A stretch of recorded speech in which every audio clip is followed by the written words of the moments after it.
The San Francisco Giants are pitching exceptionally well. They have 10 more games before they meet up with the Los Angeles Dodgers. And regardless of what the records are, regardless of what the roster is, those two teams always go at it. One of the best rivalries in all of sport. But for whatever is going on right now with the San Francisco Giants, they are playing for the manager, Gabe Kapler, who joins us right now. And Gabe, it's always great to have you on the program. Thank you so much for joining us here on High Heat, Skip, and congratulations on a strong start so far to your club. What have you noticed about the way that they're playing and what makes you the most impressed?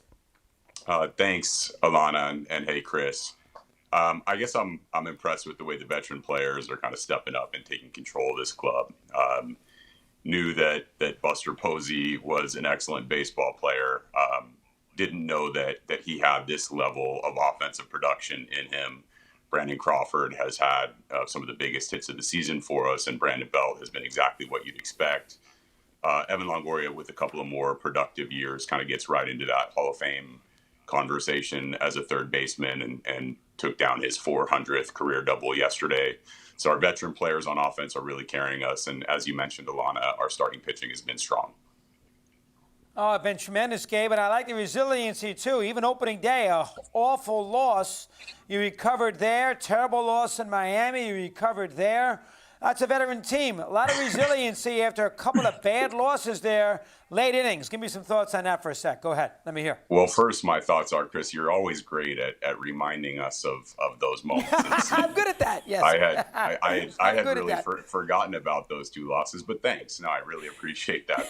You can probably throw yesterday's loss into the mix as well. We had a tough one against the Padres, but I do think that more times than not, we're playing good baseball, we're playing crisp baseball.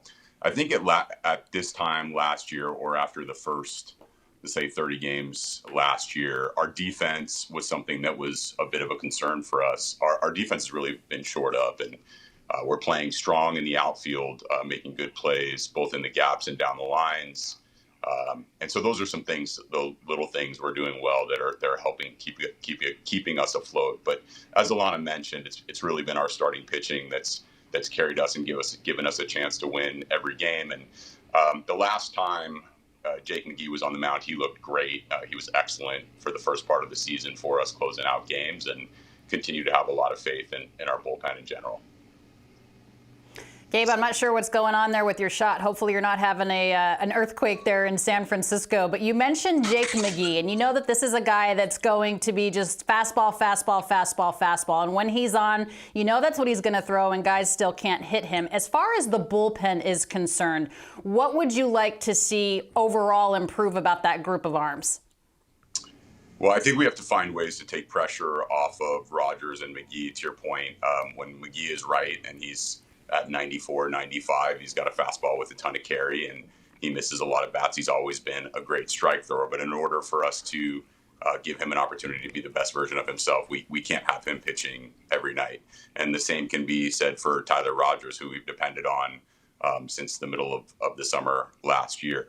We have to have others step up and take control of meaningful roles. Camilo Doval has done a great job at times. He's a young kid, doesn't have much experience above A-ball, but he's got a pretty electric arm and a great slider. So he's a guy that is a candidate for taking down 6th and 7th inning for us. We got a ton of lefties in our pen between Berriger, Selman, Alvarez, to name a few.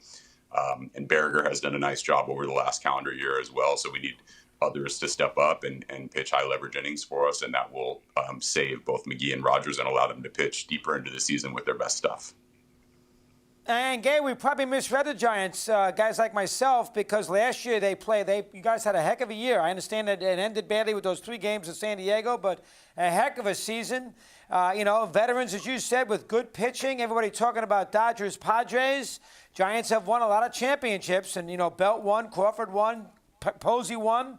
Longoria has been in a lot of big games, so we probably misread the experience factor and probably misled, Alex Wood, for instance, his value. Gausman's been good. We probably misread how good the quality of pitching is going to be and the experience factor with this team, and that's why the Giants are so good right now in this NL West. How about that for a sec? I think that's true. I'd also say that it's early, right? We have a lot of work to do and a long way to go. But some of our younger players are really starting to develop.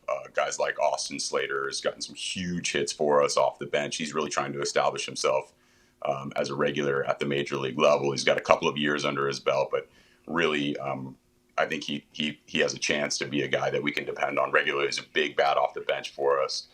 Darren Ruff is another guy that has come off the bench and gotten big hits for us. As I mentioned, we've got a long way to go, but I'm pleased with the progress so far this season.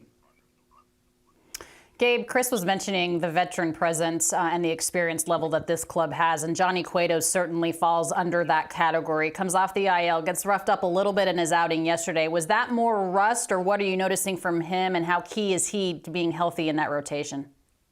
I think sometimes you have to give credit to the opposing hitters. Johnny came out with actually good life on his fastball. He looked healthy. He looked athletic jumping off the mound and fielding his position. He left a slider up to Tatis, and Tatis will punish you for those sort of pitches. Overall, this year, Johnny's been excellent, and obviously he spent some time on the IL, but I think the most important thing that came out of yesterday's game was the fact that he came out healthy and his fastball life was there. I look forward to his next time on the mound. The Padres are a tough lineup all the way up and down, so sometimes they're just going to beat you, and I think that's what happened yesterday. All right, Gabe, how about you now? You know, Philadelphia, tricky spot those 2 years. They have not really played great since you left. And obviously in San Francisco, you get this great opportunity. You've done a heck of a job. What have you learned here early in your career as a manager that you took out of Philadelphia and you incorporated here at the Giants? What can you tell me there? I think it's probably mostly that I'm just really listening to the players and what they're thinking about, how their bodies are feeling, trying to get them the most rest as possible, not pushing them too hard. I don't think there's anything that in particular that stands out. I think a couple of years of experience is always good for anybody, including me, but I wouldn't point to one thing in particular, Chris. Excellent job Gabe, it's with your been so team. great A good opportunity here, too, in Nick's next 10. Go ahead, Lara. I'm sorry.